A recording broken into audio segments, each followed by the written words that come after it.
Before we get to questions, I do have one other announcement from the White House and from the President. We are proud to announce that the construction of the new White House ballroom will begin. For 150 years, presidents, administrations, and White House staff have longed for a large event space on the White House complex that can hold substantially more guests than currently allowed. President Trump has expressed his commitment to solving this problem on behalf of future administrations and the American people. The White House is one of the most beautiful and historic buildings in the world.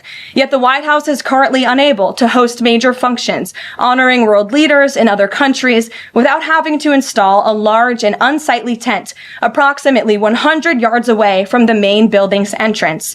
The White House State Ballroom will be a much needed and exquisite addition of approximately 90,000 total square feet of innately designed and carefully crafted space with a seated capacity of 650 people, which is a significant increase from the 200-person seated capacity in the East Room of the White House. In recent weeks, President Trump has held several meetings with members of the White House staff, the National Park Service, the White House Military Office, and the United States Secret Service to discuss design features and planning. President Trump has chosen McCreary Architects as the lead architect, which is well known for their classical architectural design and based right here in our nation's capital. The construction team will be headed by Clark Construction, and the engineering team will be led by AECOM. The project will begin in September 2025, and it is expected to be completed long before the end of President Trump's term. President Trump and other donors have generously committed to donating the funds necessary to build this approximately $200 million structure.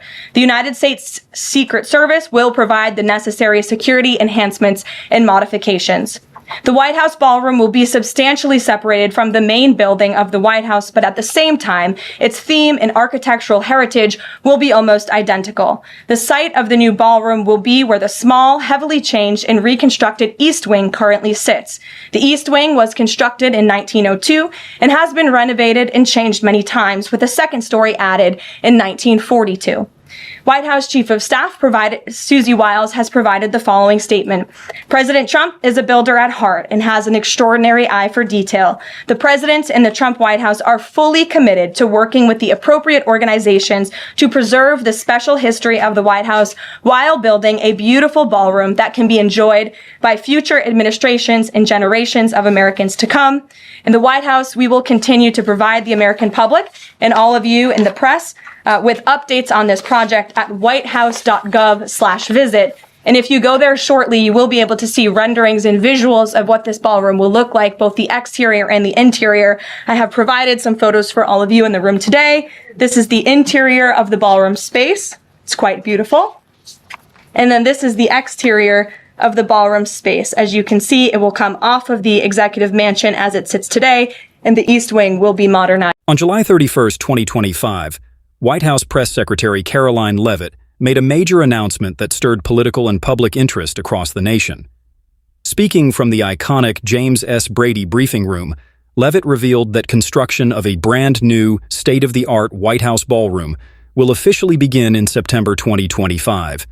This new addition is part of President Donald Trump's broader plan to reimagine and restore key symbolic structures of American governance while upgrading the White House to better accommodate large-scale diplomatic, ceremonial, and press-related events.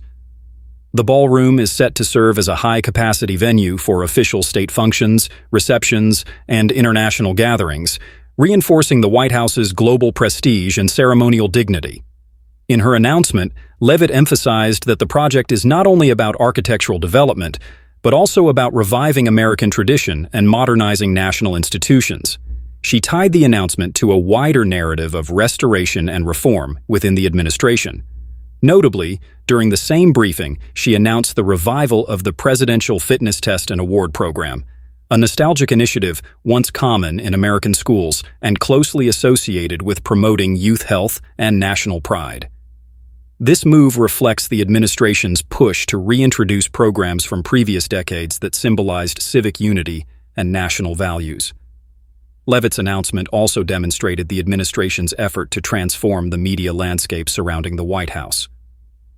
As part of a policy shift that began earlier in the Trump administration's 2025 term, The press secretary reaffirmed their intention to include digital-first creators, such as podcasters, influencers, and independent journalists, in the official media briefings. She noted that in addition to mainstream news outlets, the voices of independent creators who shape today's digital discourse would now have more access to the White House press room.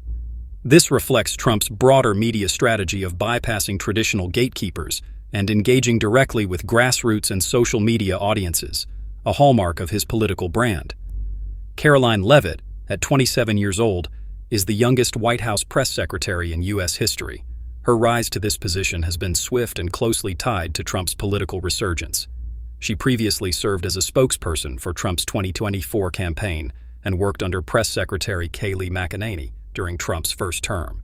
In 2022, she ran for Congress in New Hampshire and secured a high-profile primary victory, but ultimately lost to Democrat Chris Pappas in the general election.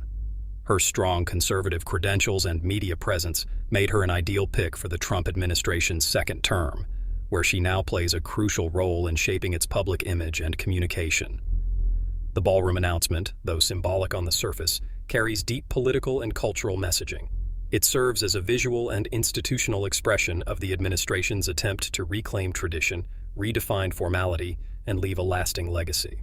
The construction of a new White House ballroom sends a message that this administration is not only about policies, but also about how America presents itself to the world. It combines a nod to the past with a strategy for the future, particularly in media, diplomacy, and ceremonial representation. With construction slated to begin in September 2025, the project is expected to be closely followed by the media and the public. Supporters hail it as a bold and necessary step toward enhancing the presidency's ceremonial stature, while critics may view it as an extravagant or unnecessary move. Nevertheless, the announcement marks a significant moment in the administration's ongoing narrative of reform, restoration, and rebranding. For Leavitt, it's another high-profile moment in a rapidly rising career, and for the Trump White